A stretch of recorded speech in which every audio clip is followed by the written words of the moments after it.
अक्षरा सिंह के पिताजी जो कोसी बांध रहे हैं। कोसी का मतलब है 4 गन्ने को खड़ा करके बांधा जाता है, बीच में कलश होता है, दीपक होता है और वहीं पर बगल में अक्षरा सिंह बैठी हैं जो भी कोसी की पूजा करेंगे।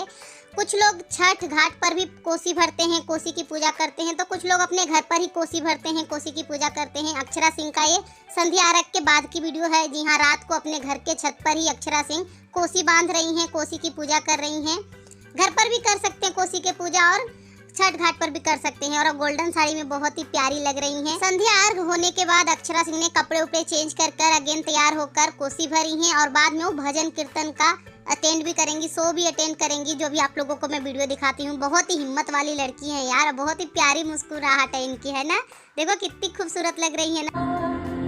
छठी मैया बरता